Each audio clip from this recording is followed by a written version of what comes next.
8ই March 2014 সালে প্রায় 239 জন মানুষ নিয়ে ইন্ডিয়া মহাসাগরে চিরতরে হারিয়ে গিয়েছিল মালয়েশিয়ান ফ্লাইট MH370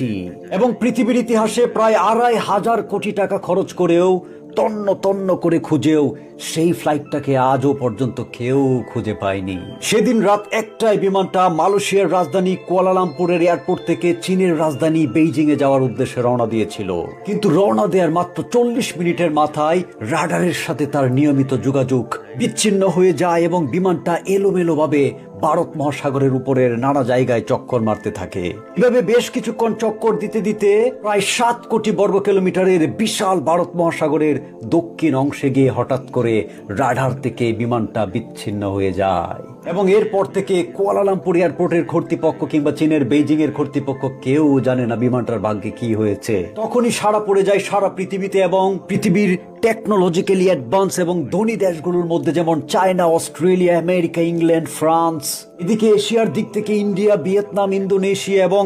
পৃথিবীর আরো অন্যান্য দেশ তাদের অত্যাধুনিক টেকনোলজি নিয়ে এগিয়ে আসে সেই বিমানটাকে খুঁজে বের করার জন্য। হেলিকপ্টার, জাহাজ, ডুবোজাহাজ, অত্যাধুনিক robot, rocket, satellite, sound system এবং সমস্ত কিছু ব্যবহার করে দিন রাত তারা দিনের পর দিন খুঁজে বেড়ায় মহাসাগরের আশেপাশের বিস্তীর্ণ এরিয়া জুড়ে। খুঁজতে খুঁজতে প্রায় 2,500 কোটি টাকা অর্থাৎ $200 মিলিয়ন মতো খরচ হয়ে গেলেও কোথাও তারা সেই যে 239 জন মানুষ এবং সেই যে বিশাল বোয়িং 77200 বিমানটা, যেটার ডানার দৈর্ঘ্য ছিল প্রায় 60 মিটারের মতো এবং বিমানটা লম্বায় ছিল প্রায় 64 মিটারের মতো,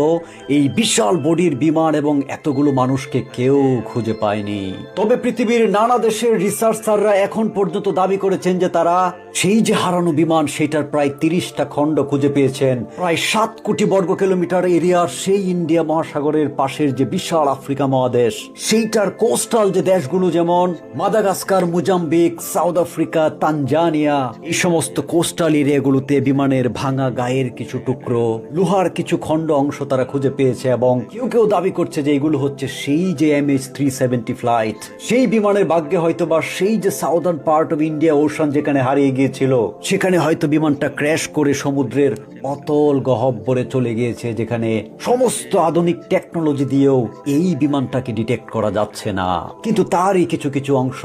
সমুদ্রের বিশাল ঢেউ এবং পানিতে ভাসতে ভাসতে আফ্রিকার উপকূলে গিয়ে জায়গা নিয়েছে। সবচেয়ে দুঃখজনক ব্যাপার হলো এই সমস্ত ক্রিউ এবং যাত্রীদের মধ্যে অর্থাৎ টোটাল 239 জন মানুষের মধ্যে শুধুমাত্র চীন থেকেই ছিল 152 জন, মালয়েশিয়া থেকে ছিল 38 জন, ইন্দোনেশিয়া থেকে 7 জন, অস্ট্রেলিয়া থেকে ছিল